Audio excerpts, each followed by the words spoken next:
Geralmente, a frase "a literatura nos faz viajar" soa como um clichê. No entanto, ainda que muitos textos literários não nos descrevam lugares ou nos transportem para outros mundos, é um fato de que muitos o fazem.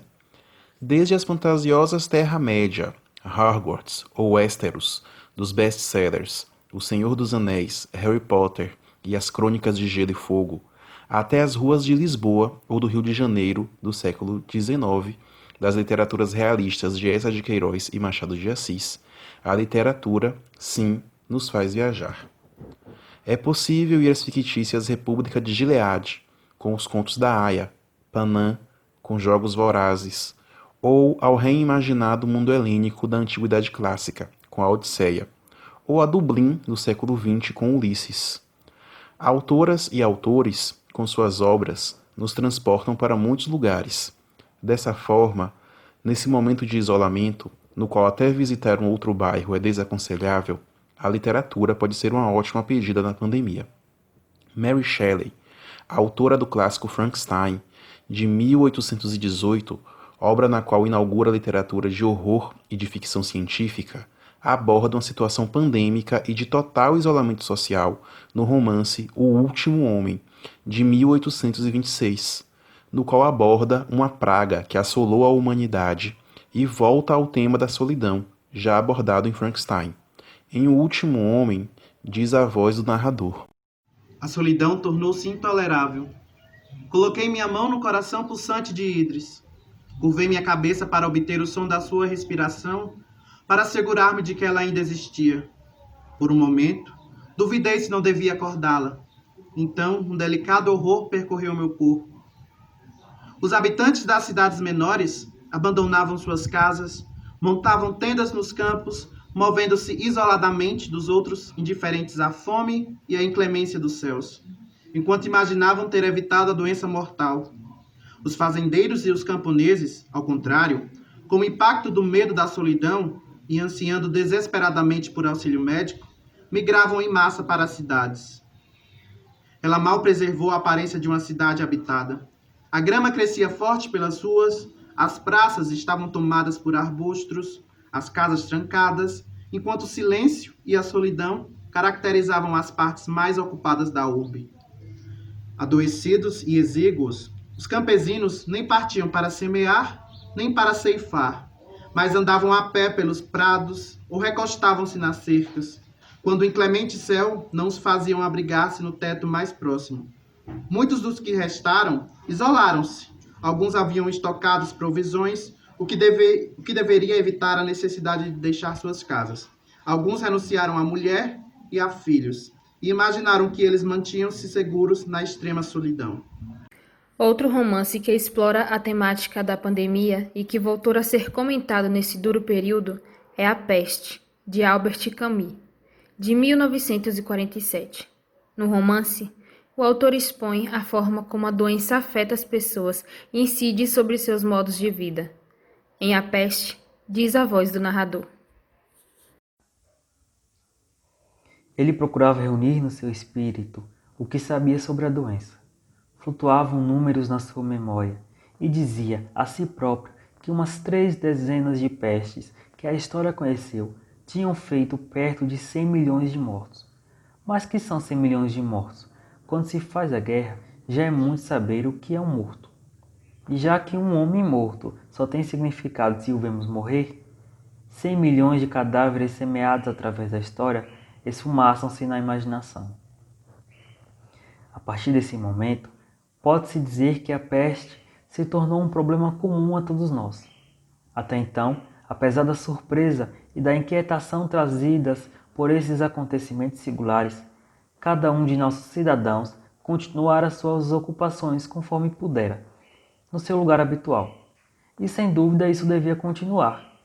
No entanto, uma vez fechadas as portas, deu-se conta de que estavam todos, até o próprio narrador, metidos no mesmo barco e que era necessário ajeitar-se. Assim é, por exemplo, que a partir das primeiras semanas, um sentimento tão individual quanto o da separação de um ente querido se tornou, subitamente, o de todo um povo. e, juntamente com o medo, o principal sofrimento desse longo tempo de exílio. Uma mudança da epidemia fora assinalada pela rádio quando deixou de anunciar as centenas de óbitos por semana para passar a comunicar 92, 107 e 120 mortos por dia. Os jornais e as autoridades brincam de espertos com a peste. Imaginam que lhe tiram alguns pontos porque 130 é um número menos impressionante que 910. Mais próximo de nossa realidade, na América do Sul, o autor colombiano Gabriel García Márquez publica em 1985 o romance Amor em Tempos do Cólera, no qual também apresenta a peste, a quarentena, a enfermidade e a necessidade de seu enfrentamento pelo poder público. Em Amor nos Tempos de Cólera, diz a voz do narrador. O doente morreu 4 dias depois, sufocado por um vômito branco e granuloso. Mas nas semanas seguintes, não se descobriu nenhum outro caso, apesar do alerta constante. Pouco depois, o Diário do Comércio publicou a notícia de que 2 crianças tinham morrido de cólera em diferentes lugares da cidade. Comprovou-se que uma delas tinha disenteria comum, mas a outra, uma menina de 5 anos, parecia ter sido, com efeito, vítima do cólera. Seus pais e 3 irmãos foram separados e postos de quarentena individual, e todo o bairro foi submetido a uma vigilância médica estrita. Uma das crianças contraiu cólera e se recuperou muito depressa. E toda a família voltou para casa quando passou o perigo.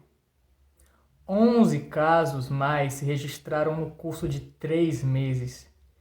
E no 5º houve um recrudescimento alarmante. Mas no final do ano considerou-se que os riscos de uma epidemia tinham sido conjurados. Ninguém pôs em dúvida que o rigor sanitário do Dr. Juvenal Urbino, mais do que a eficiência de sua pregação, tinha tornado possível o prodígio. Desde então, e quando já avançara muito este século, o cólera ficou endêmico não só na cidade, como em quase todo o litoral do Caribe e a bacia do Madalena, sem tornar o recrudescer como epidemia. O alarme serviu para que as evidências do Dr. Juvenal Urbino fossem atendidas com mais seriedade pelo poder público. Logo, seja escolhendo uma obra que nos ajude a pensar e a refletir sobre a pandemia, como O Último Homem, A Peste ou O Amor nos Tempos de Cólera, seja escolhendo uma obra que nos ajude a exercitar o clichê, a literatura nos faz viajar. Esse presente, legado à humanidade pelas musas, que é a literatura, pode nos ajudar a vivenciar de uma forma mais leve esses tempos de incertezas, angústias e mudanças. Na leitura de um gênero curto, como poesias, contos e peças, ou de um longo, como epopeias e romances, temos um refúgio. Nos fazendo refletir ou viajar, a literatura em tempos de pandemia é uma forte aliada nessa luta.